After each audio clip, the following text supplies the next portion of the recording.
first church in Indonesia that we haven't needed translation in. But I can still say Selamat pagi. I've learned a little bit of your language, and so I've just loved being here. We've had an incredible time. We spent time in Bali, in Bandung, now Jakarta, and man, the people here are so gracious and very kunyang. Is that right? The right word? Yeah, banya. lots of makan. It's like makan pagi, makan siang, makan sore, makan malam, makan everything. I know the one's not correct, but I'm just saying, lots and lots of food. Very good. Mantap. Enak mantap. What's the other one? Asik. Yeah, asik. Yeah, okay. So, yeah, it's just been incredible. We're just going to play a few songs for you guys. And the first one here is a song that I wrote for my band Sanctus Real. Years ago, I was in that band for 20 years. 2 years ago, I stepped away, just believing that God was calling me to other kinds of ministry and more speaking and being home more, ministering more to my own family instead of being on the road so much. And so I've spent a lot of time at home over the past couple of years, and just kind of enjoying just going wherever God leads me. Just say, okay, Lord, just tell me where to go. I'm not going to fill my schedule or be so busy, but you just tell me where to go. And I'm so grateful that he brought me here. And Susie, my friend from the States, from Denver, she was hanging out with my wife, Sarah, and my wife came home and said, oh, by the way, you're going to Indonesia in July. And I said, okay. She said, for 2 weeks. All right.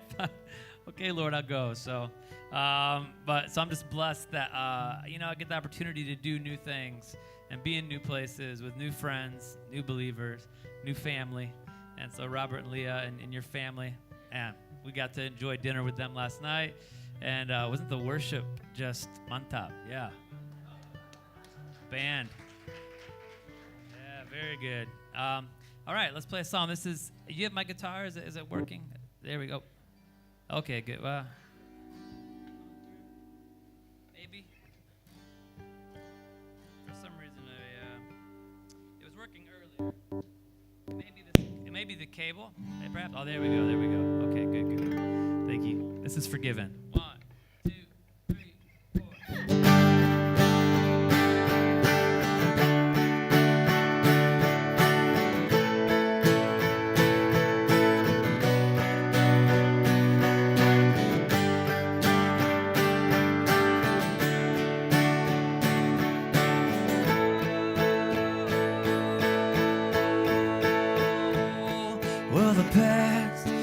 Playing with my head.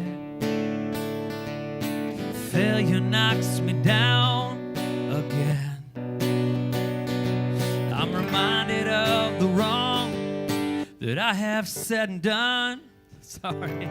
And that devil just won't let me forget. And in this life, I know what I've been, but here in your arms, I know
the way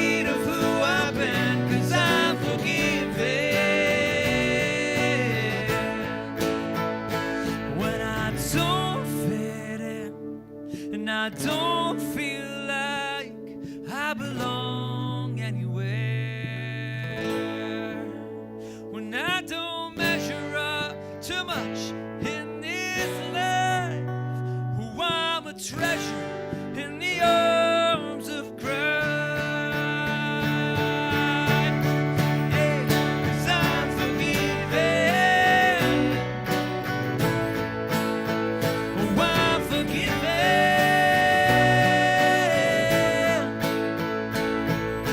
And I don't have to carry the weight of who I've been, 'cause I'm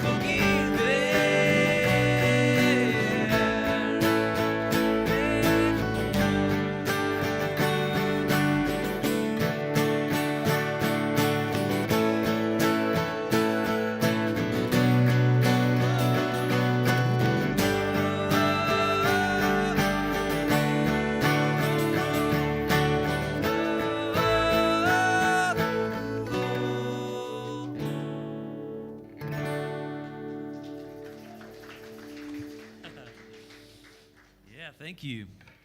So I realized I did not formally introduce Riley Friesen. Yeah, give it up for Riley Friesen. Hi.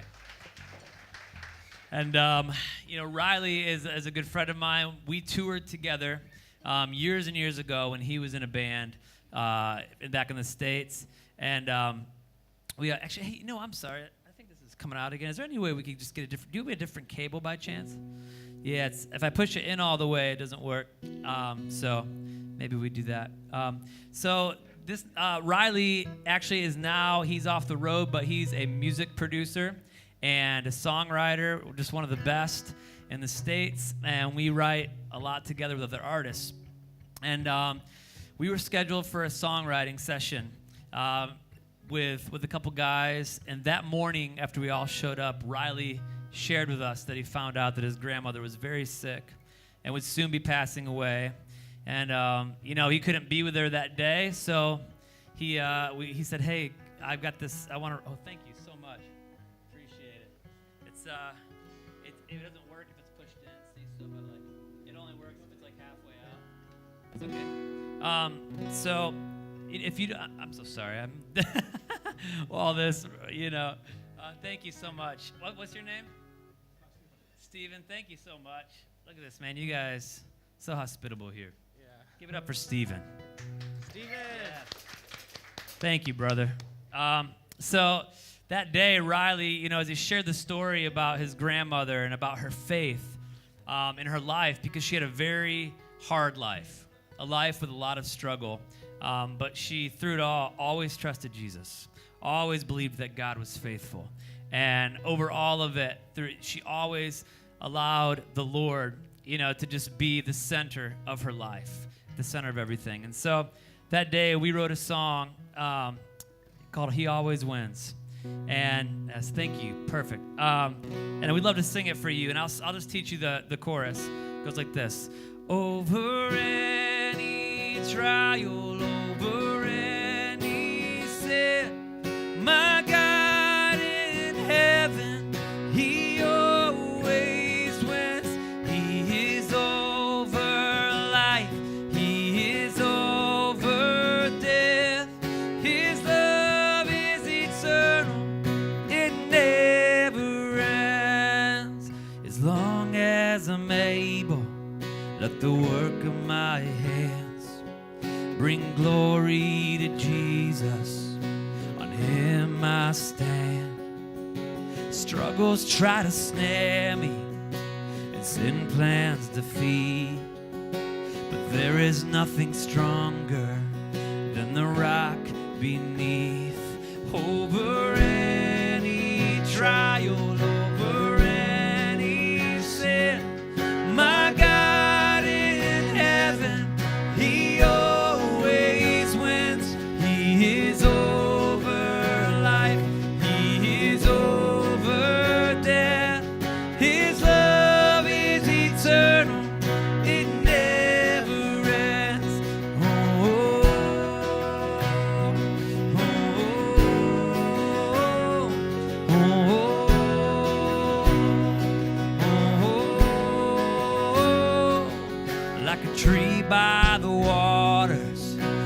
roots run deep, and I thirst for nothing but His love for me. His mercy is endless, His promise is true.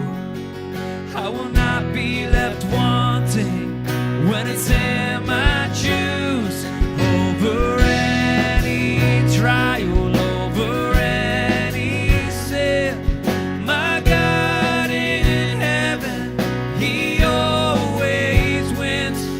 He is over life, He is over death.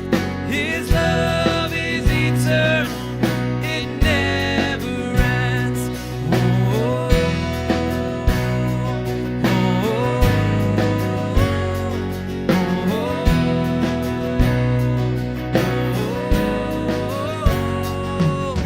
Beginning and end, Jesus, with every breath, Jesus, with all I am, Jesus.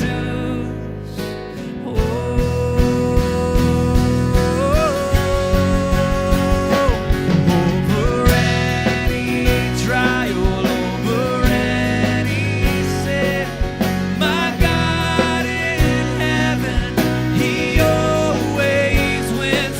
He is over life, He is over death. His love is eternal, it never ends. His love is eternal, it never ends. Over any trial, over any sin, my God in heaven, He always wins. He is over life, He is over death. His love is eternal, it never ends.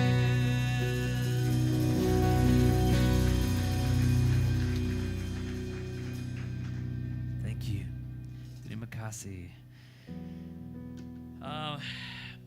So I'd love to share just a short testimony with you guys this morning. Years ago, in 2010, my wife and I were diagnosed, our son, our third baby, was diagnosed with severe heart disease. We found out that he only had half of a heart. And so from April, when we found out, we still had until September before he was born. And so during that time, I learned a lot about just trusting God. We didn't know that, oh yeah, look here, here's my family. It's my wife, Sarah, next to me, and Lewis on my wife's lap. That's Bowen. On my lap, Claire, and then my oldest, Emmy. So I have 4 children. My wife and I have been married for 16 years. And so when we were pregnant for Bowen, who's on my lap in this photo, that's when we found out. And during the time we waited for him to be born, it was a lot of trusting because we just didn't know if he'd survive. And the doctors told us if he did survive that he'd have multiple open heart surgeries, maybe even need a heart transplant at some point. And so we knew our whole life would change that year. We'd be in the hospital a lot and try to figure out, okay, who's going to watch our kids and how long are we going to be in the hospital? So many unknowns, so many things we wanted to control, but we couldn't. And so I prayed, I journaled, and I wrote an album called Every Falling Tear about this journey. And the entire album is really the story of our lives and waiting on God to find out what would happen, having to trust God, and then also believing that no matter what He decided would happen, no matter what His will was, even though we prayed for a miracle, even though we prayed that Bowen's heart would be healed, and we believe that God is a healer, Yes. Sometimes the healing doesn't come as we ask for it. Yeah. But either way, we believe that God is faithful. Amen. He's always faithful. And in that time, we wrote songs about God's faithfulness so that after Bowen was born, we could play those songs in the hospital. That would remind us, no matter what happened, that God was faithful, that it would sing back to us of God's faithfulness. Yes. And one of these songs, the very last song I wrote, is a song called All of Me that I want to sing for you this morning. And this is a song that I wrote for my son because God reminded me of how I should be loving my own child. And here's the reason he needed to remind me. Because I realized that I was withholding love, that I was guarding my heart from loving my son as I had loved my other children, because I was so afraid that if I gave my whole heart to this child, that he would be taken away and that my heart would be broken. And that's how we live sometimes. We're so afraid of being hurt that we're afraid to fully love, to fully be vulnerable, to fully show ourselves to others, because we think if we hold a little bit back, then maybe we won't be as hurt when relationships or life breaks, that our hearts won't break also. But God really convicted me, and he said, is that the way that I loved you? Did I hold back my love? Did I build a wall between us? No. I sent my own son to recklessly love you, to bleed for you, to die for you, to tear the wall down between us, even though it hurt. And I want you as a father to take the love that I've given you and love your son recklessly, even though it will hurt. And so 2 weeks after I wrote this song, Matthew Hammitt, my son, was born.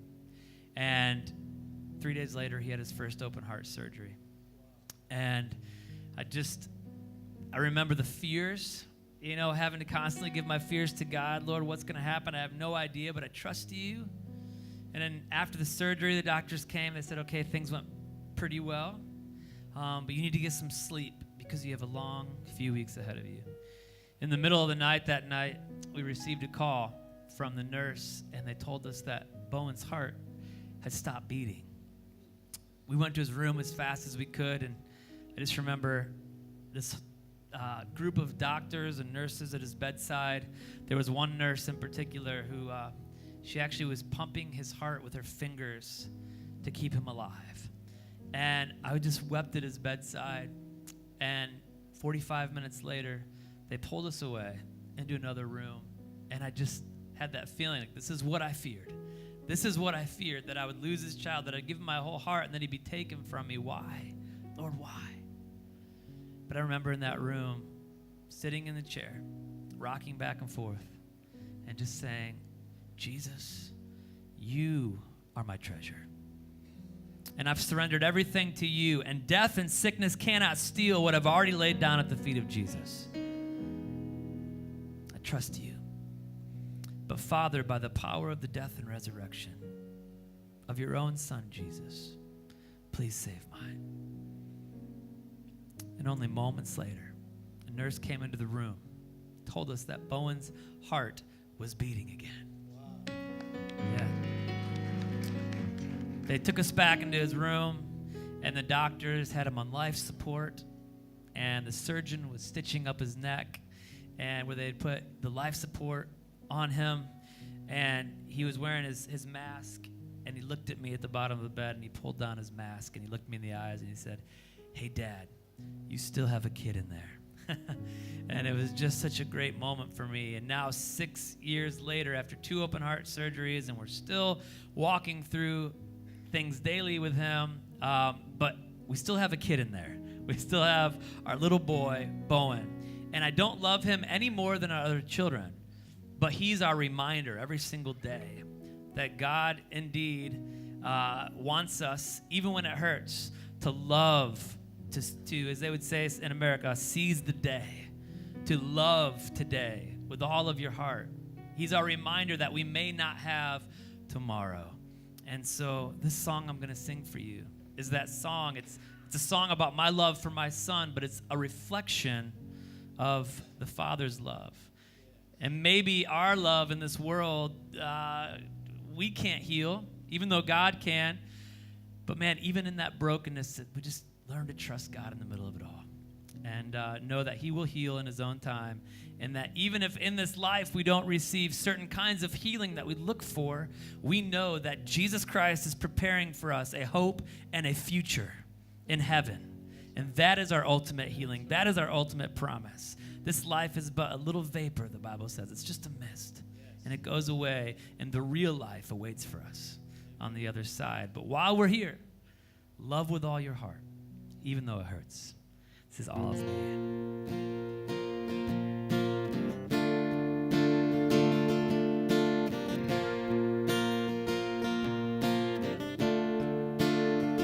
Afraid to love something that could break. Could I move on if you were torn away? And I'm so close to what I can't control. I can't give you half my heart, and praying makes you whole. You're gonna have all of me.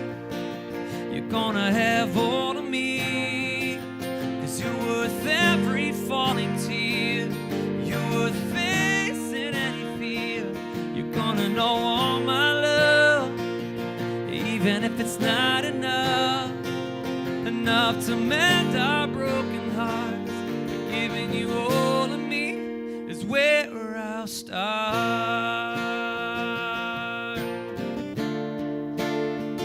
I won't let sadness steal you from my arms. I won't let pain keep you from my heart.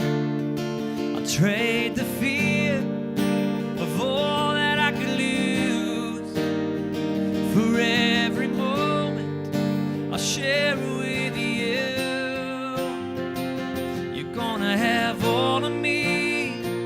You're gonna have all of me, 'cause you're worth every falling tear.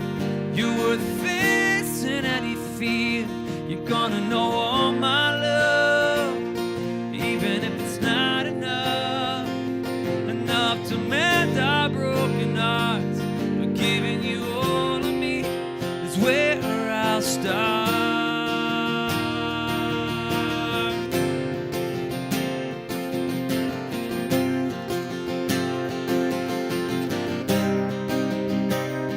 And having brought you to this moment, it's too wonderful to speak. You're worth all of me. You're worth all of me. So let me recklessly love you, even if I bleed. You're worth all of me. You're worth all of me. Yeah. You're gonna have all of me. You're gonna have all of me, 'cause you're worth every falling tear.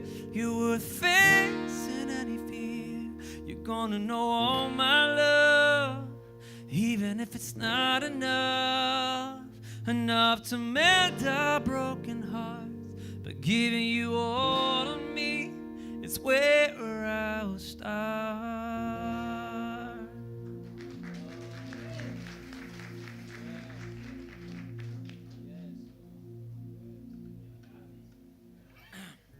So we have one more song for you. And again, Robert and Leah, thank you so much for your graciousness and time you spent with us last night and allowing us to be here this morning. And, this is the last word of encouragement that I'll give you is all over the world. I hear stories, and I see this in America as well, of many children and women especially who are longing to be led spiritually by husbands and fathers. And many men do an incredible job of being leaders, but I'll tell you, it's a fight every single day to do that job.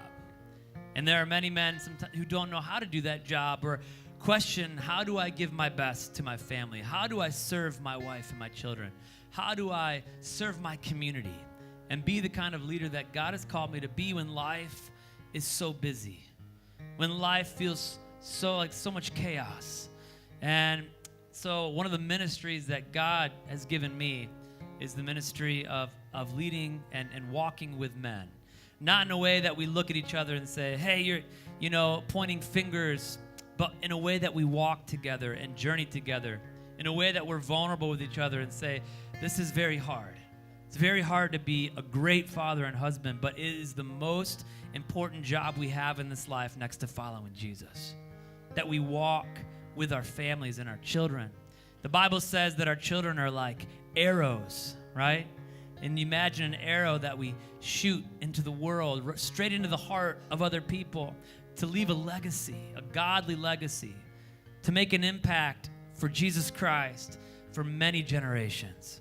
And that is our goal. And so this song I'm about to sing you, Lead Me, is the song where this message comes from. It's the song that has been a springboard for a new conference that I started for men and ministry that God has opened doors for. But it came from my own place of failure, because almost 10 years ago, my wife sat me down with tears in her eyes, and she says, I need you to pay more attention.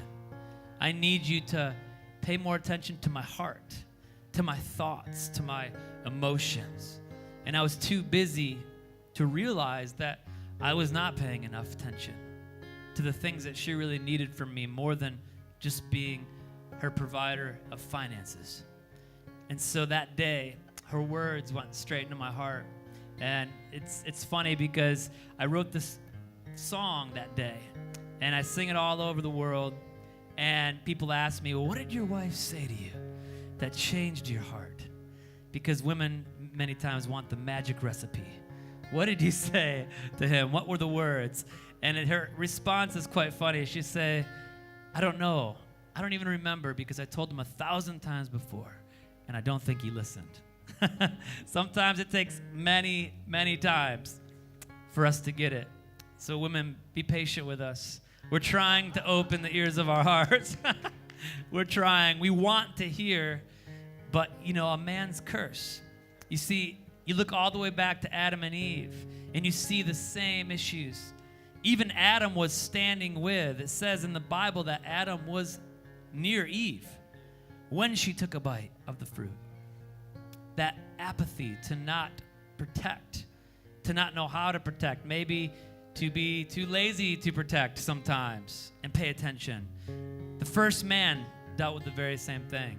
And when they left the garden, God said to the woman that, your desire for your husband will rule over you, that there will be this thing in your heart that you want so badly for your husband to be close to you, to hear you. Your emotions want him to be close. And then for the man, God looked at the man, he says, by the sweat of your brow, you will provide. We do our work, and the next day the fields grow up again. We can't do it once, we do it every day. By the sweat of our brow, we have to work and plow in the fields of life. And so I think there's a third curse. This is not biblical, but I think the third curse is that man and woman's curse do not go very good together. Woman is saying, come close to me, be with me, hear me. And he's saying, but I have to work. I've got to get some things done. And so it's a fight every single day. And one of the things I love to tell people is, if you feel this tension in your life, in your family, in your marriage, you're normal. It is normal. Everybody feels it. I've felt it. And so what do? Every single day we have to fight this good fight. To remember that we need to be people, and this is for everyone, we need to be people who have more than just good intentions. Because we can want to be something in our minds and our hearts, but maybe we don't live it. And we spend our whole life thinking maybe because we want this thing that we've actually done it, but we have to be people of action, not just good intentions. And that's the journey I'm on as a spiritual leader in my home, is being a man of action, not just good intentions, as the leader of my home. And I hope that this song this morning just inspires you to be excited about the job and the work that we have in being family, to be excited to fight for each other, men and women and children alike, to fight to love each other well through it all. Doesn't matter about yesterday. We have to not let the enemy speak to our minds and say, remember the past, remember your failures, but look to the future. God has great plans for you. He has a great legacy for you. Go take it. Go take it. This is Lead Me.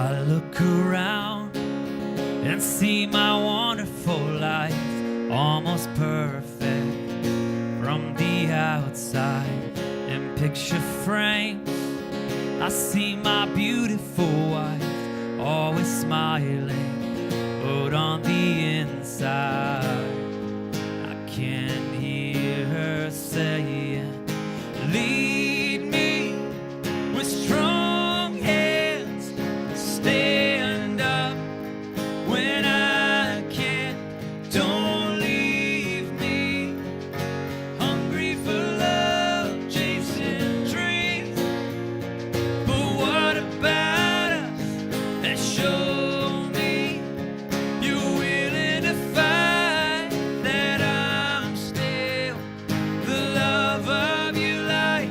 I know we call this our home, but I still feel alone.